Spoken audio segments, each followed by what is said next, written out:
all the great things in other high achievers' lives, all the reasons that these successful people that you look up to, that you aspire to be like, are the way they are, have all come from a place of being uncomfortable. That's just a fact.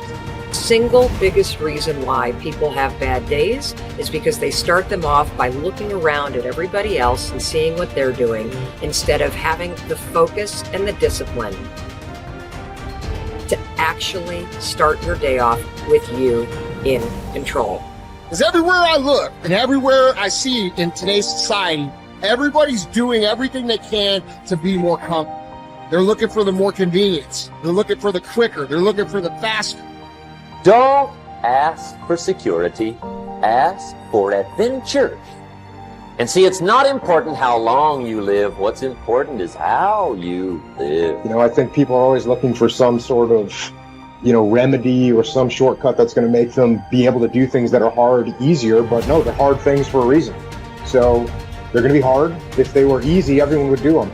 We go through life trying to seek security and not coming outside of our comfort zone, and we take most of our stuff with us to the grave. Ask yourself, what's blocking you? What's preventing you from acting? Why don't you have the courage to handle that? Why won't you face that? What are you running away from? What kind of avoidance behavior are you engaged in? Next is, what is the worst thing that can happen when you take action? But you have to make a conscientious decision that you're going to change. And it's not dependent on anybody else. Self-discipline begins with the mastery of your thoughts. If you don't control what you think, you can't control what you do. Understanding how to set up daily routines with alternating brain and body training and killing procrastination. Each and every day that you are breathing in this world, each and every day that you are doing something in this world, you should be focusing on getting better, not worse. Show me your character. Remain disciplined. Stay strong. When it all seems hopeless, keep plugging away. Nothing can stop you if you don't stop for anything. Don't stop for anything. Never break your discipline. Remain faithful to yourself and your vision. You should be understanding that, hey, I can't be this same person on a day in, day out type of way. I got to keep focusing and going further and going harder and going stronger and pushing myself until there's nothing else left to push forward. Okay, so let's say you pick a level of competition where you're always winning.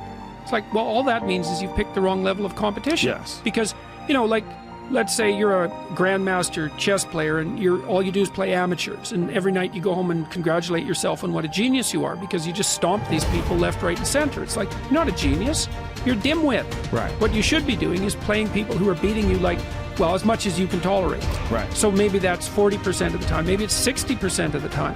But that way, because to be a winner, you want to be disciplined, you want to know what you're doing, and then you want to be on the edge where your skills are being developed. And if you're going to be on the edge where your skills are going to be developed, you're at a place where losing is always a possibility, because otherwise you're not pushing yourself beyond your current capacity. And so one of the things that I've outlined in 12 Rules for Life is a theory of meaning. Because meaning, as far as I'm concerned, the sense of meaningful engagement is the antidote to malevolence and suffering, essentially. Because you want to have a life that's so engaging that you think, despite the fact that I'm limited and that we're mortal and that life is tragedy and there's evil in the world, despite all that, this is worth doing. And I think that there's a technical meaning that genuinely exists, and that's the meaning that you get when you're in a domain where you have some discipline and some skill. So you're laying out your competence and your ability, but you're simultaneously pushing yourself to develop past where you are. That's really engrossing. What that is doing is expanding your competence. And so life is suffering and betrayal in many senses of the word. But you can adopt a way of traversing through life that is more powerful than the tragedy and the malevolence. It is hard to have the success you want. It's hard to have a jet and freedom and extra houses. And it takes hard work and it takes time. And there's no shortcut. I don't care what anybody thinks. There's no shortcut. Maybe you could have bought Dogecoin and you got lucky. That is the rarest thing in the history of the world. Ed and I would bet we agree. I don't even know. Neither one of us probably invested in crypto when all of our friends said to, because we didn't know it, we didn't feel it, and we missed it. So I'm so blessed if you did, for you. But that's not where true wealth is made. You have to work 50% harder than you think you do. You have to get kicked in the teeth more than you think. You have to get questioned by your friends and family and look like the dreamer twice as much as you think. The people you thought were going to support you aren't. Some people are going to talk behind your back. Some friends are going to leave you. And guess what? It's worth every freaking penny. It's worth every moment, every disappointment. There was a gentleman named David Kekich. I met him. He was paralyzed from the neck down. And not always paralyzed. I think it was a jogging car accident. And he had these Kekich credos. It was like a business card that folded out. And one of his Kekich credos, to make him positive, most positive guy you ever met, couldn't move anything below his neck, one of them was, living the hard way is easy, and living the easy way is hard.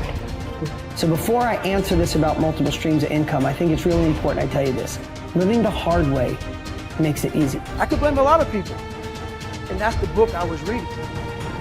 And I put it off on everybody else. It wasn't until I said, you know what, for me to fix this, I gotta read what the f wrong with David Goggins. Not blame anybody.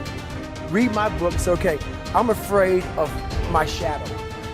How can I overcome that? Go in the military, get your ass kicked, do things you hate to do, be uncomfortable every day of your life. Roger that. I'm not the smartest kid in the world. Okay. Instead of somebody saying, oh no, you're smart. No, don't say that to yourself. I said to myself, no, I'm a dumb motherfucker. Okay, roger that. How you get smarter? Educate yourself.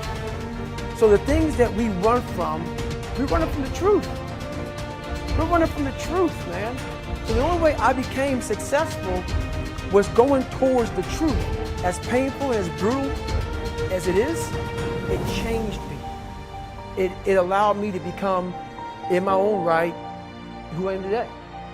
If you do what other successful people do over and over again, nothing can stop you from eventually enjoying the same rewards that they do.